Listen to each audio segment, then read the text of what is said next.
क्या पूरी कंट्रोवर्सी है? आपने क्यों 7 यूट्यूबर्स के खिलाफ एफआईआर दर्ज की है? इसके पीछे का कारण क्या है? देखिए, सोशल मीडिया पर ट्रोलिंग बहुत पहले से चल रही थी। कुछ लोग अभिनव की बोली को तोतला कहते थे, कुछ लोग उसके मोटापे पर तंज कसते थे। तो यहाँ तक सब कुछ ठीक था, लेकिन एक समय ऐसा आ गया जब झूठे इल्ज़ाम लगने लगे, उसकी भक्ति को नकली बताया जाने लगा, उसकी ट्रोलिंग इस तरह से होने लगी कि कोई और बच्चा होता तो शायद वो पूरी तरह डिप्रेशन में जा चुका होता। तो हर चीज़ की एक सीमा होती है। जब वो सीमा क्रॉस होने लगी तब हमें लगा कि ये जो यूट्यूबर्स हैं जो निजी स्वार्थों के लिए एक साजिश के तहत अपना व्यूज़ कमाने के लिए, पैसा कमाने के लिए कुछ भी ट्रोल कर रहे हैं, कुछ भी बोल रहे हैं, तो लगा कि एक सीमा होनी चाहिए, और अगर उस सीमा का उल्लंघन हो रहा है तो हाँ, हमें न्याय के मंदिर में जाना ही पड़ा। उन यूट्यूबर्स ने ऐसा क्या कहा जहां पे आपको लगा कि ये तो गलत है, ऐसा कुछ भी नहीं हुआ है? रिसेंटली अभी एक वीडियो आई थी जिसमें अभिनव अरोड़ा को उन्होंने कहा था कि एक्सपोज कर रहे हैं हम, अभिनव अरोड़ा को कोई ज्ञान नहीं है स्पिरिचुअलिटी का, ये बाल संत नहीं है, इसके पेरेंट्स इसको सारी चीज़ें रटवाते हैं, ये एक जरिया बन गया है पैसे कमाने का, व्यूज लिए जाते हैं, पैसे कमाए जाते हैं। पैसे कमाने का इस पे आप क्या कहेंगे? जी, मैं बताता हूँ। पैसे कमाने का जरिया, इसका एक बहुत खूबसूरत जवाब है मेरे पास कि हमने कभी भी, आप जैसे जानते हैं कि इंस्टाग्राम, फेसबुक और यूट्यूब मेन प्लेटफॉर्म्स होते हैं किसी भी सोशल मीडिया पर्सन के लिए जो उसे मोनेटाइज करना चाहता है, जो उससे पैसा कमाना चाहता है। तो इंस्टाग्राम जिससे कुछ पैसा नहीं मिलता, आज उस पर तकरीबन 1 मिलियन फॉलोअर अभिनव के हैं।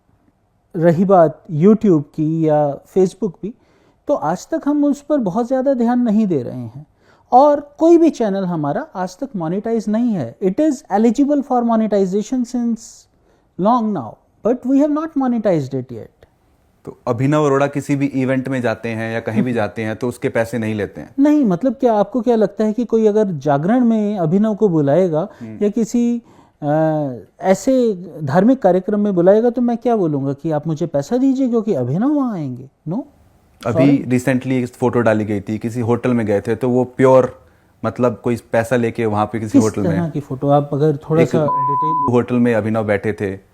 देखिए, ऐसा है, देखिए वृंदावन में अगर कोई मुझे ये कहता है कि हमने पैसा लेकर किसी का भी प्रमोशन किया है तो ये बहुत गलत बात है।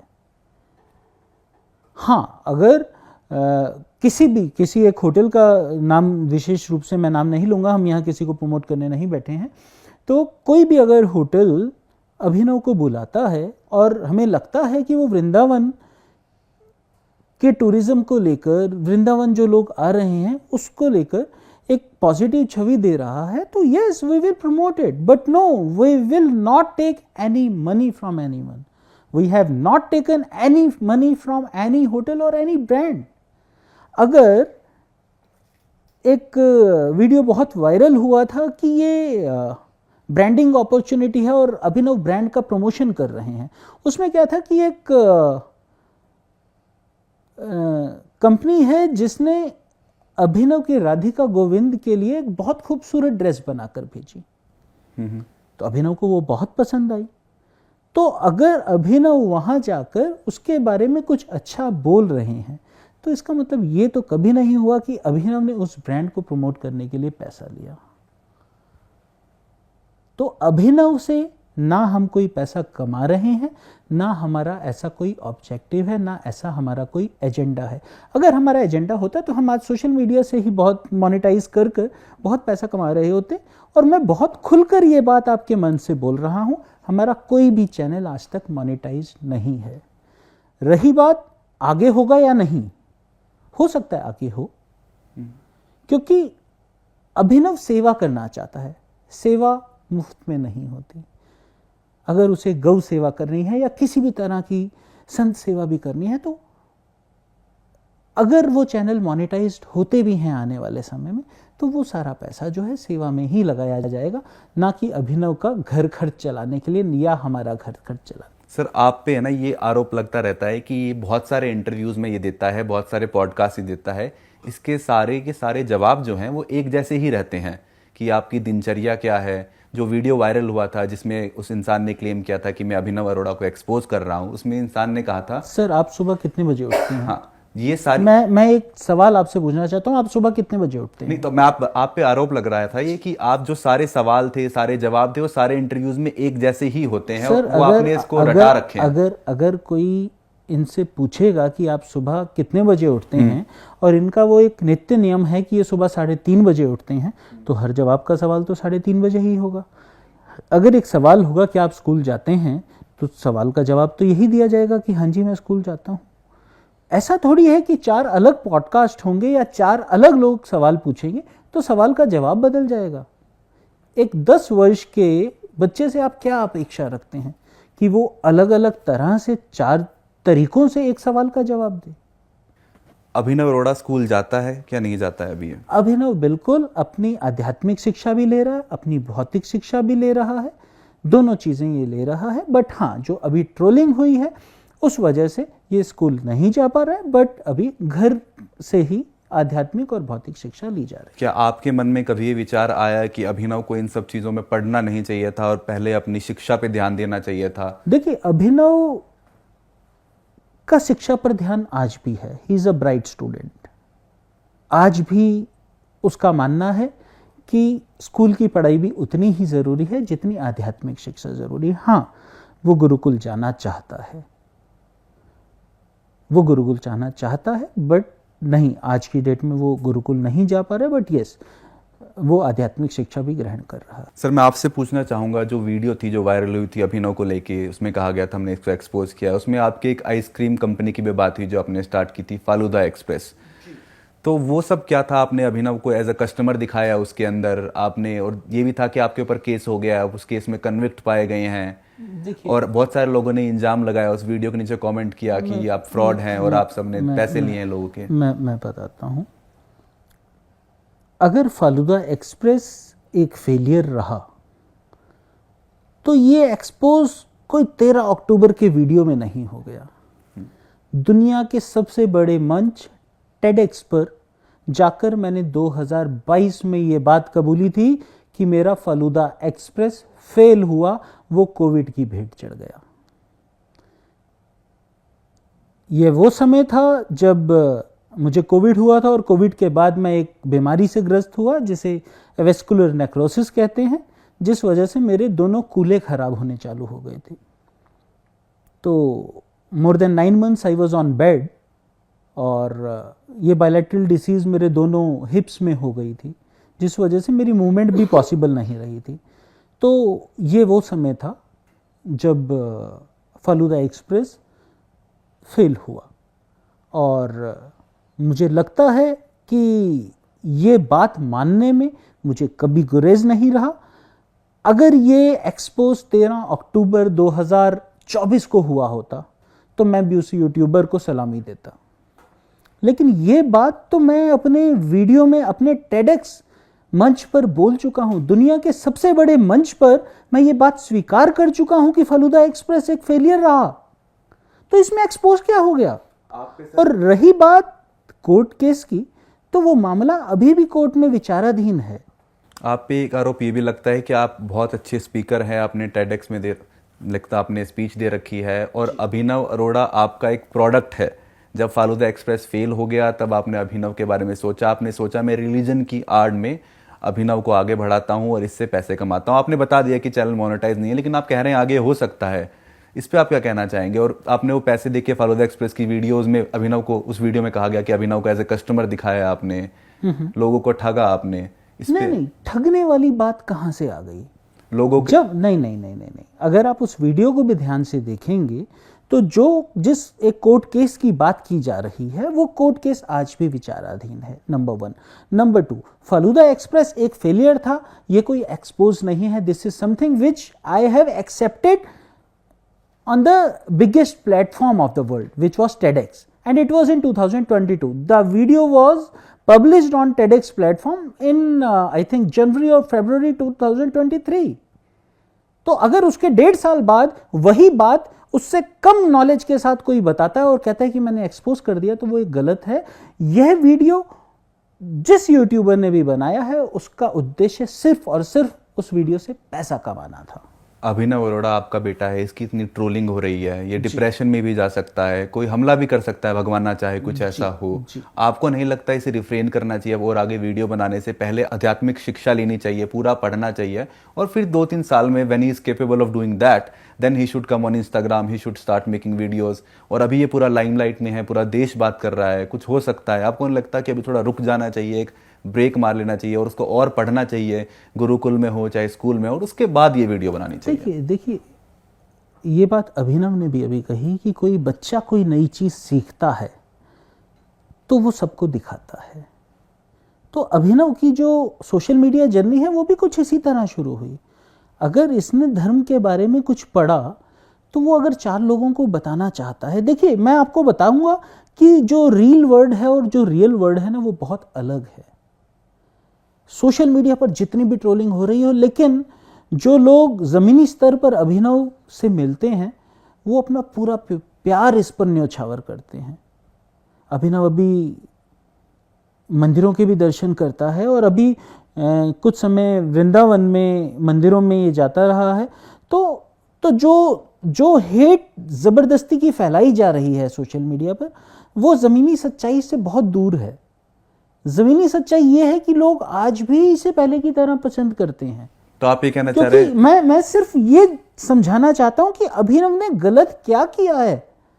अभिनव ने गलत क्या किया है, मतलब हेट फैलाई जा रही है, बातें की जा रही हैं। अभिनव ने क्या किसी को गाली दी?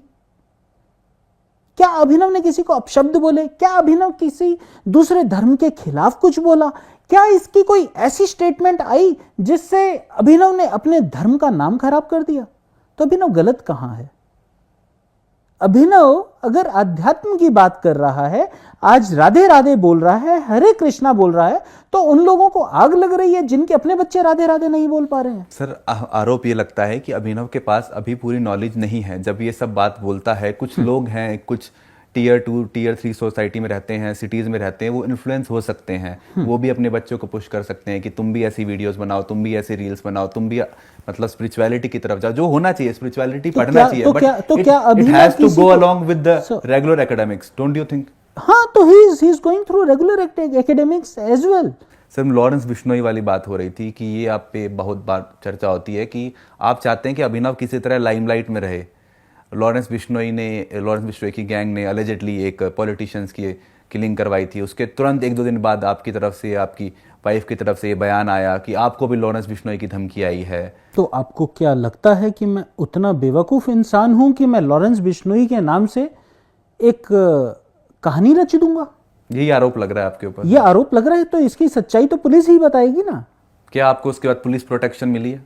जी हाँ, हमें जिस दिन ये प्रॉब्लम हुई थी उसी दिन रात को हमें मथुरा पुलिस ने प्रोटेक्शन दे दी थी। बट वो जो पूरा मुद्दा है 28 तारीख को कोर्ट केस के बाद ही हुआ था। अब इसमें सच्चाई क्या है ये पुलिस देख रही है। जो मुझे पता लगा है वो ये पता लगा है, जो पुलिस ने कॉल्स ट्रेस की हैं वो पीओके के आसपास कोई लोकेशन ट्रेस की है, और पुलिस का कहना यही, क्योंकि it is not just one call, it is not just one. कितनी कॉल्स आई थी आपको? कॉल में क्या बोला था, क्या धमकी दी थी? अगर आप पूरा बता पाएंगे। हमारे पास 1000 से ज्यादा नंबर्स होंगे जिससे हमें धमकियां मिली हैं, शायद उससे भी अधिक। और क्या धमकियां मिली? मार देंगे। क्यों? काट देंगे। आप धर्म का नाम खराब कर रहे हो। मैंने आपको बताया ना कि यह एक प्रोपेगेंडा है। आपको क्या लगता है कि अचानक से कोई आया और अभिनव के पीछे पड़ गया? इतना दिमाग तो हर कोई रखता है कि ये एक प्रोपेगेंडा के तहत चलाया गया अभियान है। आपको ऐसा क्यों लगता है कि अभिनव को ही टारगेट किया जा रहा है? बहुत सारे बच्चे हैं जो स्पिरिचुअल लीडर्स बोलते हैं अपने आप को, बाल संत बोलते हैं, बहुत सारे अलग भी स्पिरिचुअल लीडर्स हैं। कभी स्पिरिचुअल लीडर खुद को कहा भी नहीं तो है। इसी को क्यों टारगेट किया जा रहा है? What is the reason behind that you claim that he is being targeted, quote unquote? Why he is being targeted? देखिए, बहुत सारी चीजें हैं। लाइमलाइट में अभिनव रहा है, अवार्ड्स कुछ मिले हैं, ये सब चीजें हैं। हो सकता है कुछ लोगों को ना बच रही हो। और सबसे बड़ी बात यह है कि आज लोगों को यह समझ आ गई कि अभिनव के अगेंस्ट कुछ बोल दो ये वीडियो चल जाएगी। तो यूट्यूबर्स को ये एक बहुत इजी एक्सेस मिल गया कि अभिनव के खिलाफ वीडियो बना दीजिए और ये वीडियो तो चलना ही चलना है। तो जो भी यूट्यूबर्स ने बोला है, जो भी उन्होंने क्लेम किया है कि अभिनव के माता पिता उसे सब रटाते हैं, उसे कुछ पता नहीं है, नहीं, वो बिल्कुल पैसा ऐसा लेने का ऐसा कुछ नहीं है, पैसा लेने ऐसा का एक कुछ नहीं जरिया है कि है, हम उसे कुछ रटाते उसके हैं। पेरेंट्स उसका बचपन बर्बाद कर रहे हैं, उसे कॉलेज स्कूल भेजना चाहिए, पढ़ाई की तरफ ध्यान दीजिए। चाहे आप बोल रहे हैं कि ये सारे आरोप गलत हैं, ये सारे आरोप बेबुनियाद हैं और इसका दूर दूर तक वास्तविकता से कोई मतलब ही नहीं है। सर, एक अच्छा वक्ता बनने से पहले एक अच्छा श्रोता बनना बहुत ज़रूरी होता है। मेरा ये सवाल है कि आपको लगता है कि अभिनव को थोड़ा रुक जाना चाहिए अभी 1-2 साल के लिए, जब ये थोड़ा जो कंट्रोवर्शियल चीजें चल रही हैं, जो वीडियो बन अरे क्यों रही रुक जाना हैं, चाहिए? भक्ति तो हमें गर्भ से ही मिल जाती है। इसकी लेकिन लाइफ जैसे क्या, जैसे इसकी लाइफ भक्ति से बड़ी है क्या? इसका जिंदा होना, क्या इसका रहना, क्या इसका ये सब क्या लाइमलाइट से बड़ा है? आपको नहीं लगता इसकी सुरक्षा सबसे बड़ी है और इसको रुक जाना चाहिए, देखिए, पढ़ना चाहिए और 3-4 साल? अगर ये मैंने चाहकर अभिनव को भक्ति में डाला होता तो डिसीजन लेने का हक भी मुझे था। तो जैसे अभिनव का कहना है कि उसे भक्ति खुद मिली है, तो शायद मैं बहुत बड़ा पापी कहलाऊंगा अगर मैं उससे ये सब चीजें छीन लूं या उसे भक्ति से दूर कर दूं। और शायद ये उन स्वार्थी यूट्यूबर्स के लिए तमाचा होगा कि वो ऐसे ही भक्ति करता रहे और ऐसे ही प्रभु का गुणगान करता रहे। अगर आज अभिनव रुक जाता है, जो कि मेरे हाथ में नहीं है, टू बी वेरी फ्रैंक, ये मेरे हाथ में नहीं है कि मैं उसे रोक सकूं, इतना बड़ा पाप मैं अपने सिर पे कभी नहीं लेना चाहूंगा। तो अगर आज अभिनव रुक जाता है तो ये तो उन स्वार्थी यूट्यूबर्स की जीत हो गई जिन्होंने निजी स्वार्थों के लिए अभिनव के खिलाफ वीडियोस बनाए बिना उसका पक्ष जाने। क्या उन्होंने वीडियो डालने से पहले अभिनव से उसका पक्ष जाना? Answer is no. अगर अभिनव अपने पिता की तरह बोलता है तो मैं आपसे प्रश्न करता हूं कि क्या ऐसा कोई इंसान है जो 8-10 साल की उम्र में अपने माता पिता से सीखता ना हो? YouTube के वीडियोस में बोला गया कि अभिनव अपने पिता की तरह देखो कहानियां सुनाकर, एग्जाम्पल्स देकर अपनी बात रखता है। तो अगर अभिनव को मेरी कोई बात पसंद आई, जैसे मैं कहानी के माध्यम से कोई बात समझाता हूं, तो अभिनव को भी लगता है कि हाँ, एग्जाम्पल्स के साथ समझाई हुई बात आपको ज्यादा समय तक याद रहती है, तो अभिनव ने भी ऐसा करना चालू किया। अभिनव भी अब अपनी बातें एग्जाम्पल्स के साथ, कहानियों के माध्यम से, लीलाओं के माध्यम से समझाता है। तो अगर वो कुछ सीख रहा है अपने पिताजी से, जिसमें गाली देना नहीं है, जिसमें कोई अपराध नहीं है, जिसमें किसी धर्म के खिलाफ कुछ नहीं कहा, जिसमें अपने धर्म का कुछ गलत नहीं बोला जा रहा, तो उसमें गलत क्या है? मैं सिर्फ ये कहना चाहता हूं कि अभिनव को जो इतना ट्रोल किया गया, अगर आप आंखें बंद करके 1 मिनट सोचेंगे कि अभिनव ने गलत क्या किया, तो आपको एक भी चीज नहीं मिलेगी। क्या राधा नाम लेना गलत है? क्या हरे कृष्णा बोलना गलत है? और अगर अभिनव की कोई गलती हुई भी हो तो मुझे लगता है कि राधा नाम का जो वो जाप करता है वो उन सब गलतियों से ऊपर है। आपका क्या मैसेज होगा जिन्हें आप कह रहे हैं वो ट्रोलर्स हैं और अभिनव को टारगेट कर रहे हैं, इसे निशाना बनाया जा रहा है? आपका क्या मैसेज होगा कि अभिनव ऐसे ही वीडियो बनाते रहेगा और इसी पथ पे चलता पिता रहेगा? होने के नाते या इनकी माता होने के नाते, अभिभावक होने के नाते हमारा जो फर्ज था कि जहां हमारे बच्चे के साथ गलत किया जा रहा है, मेरा बच्चा कृष्ण जी के मंदिर जाता है तो हम न्याय के मंदिर में गए हैं और हमने अपनी बात रखी है। और मुझे पूरा विश्वास है कि जिन यूट्यूबर्स ने एक प्रोपेगेंडा के तहत अभिनव के खिलाफ अभियान चलाया है, उन्हें ज़रूर कानून सज़ा देगा।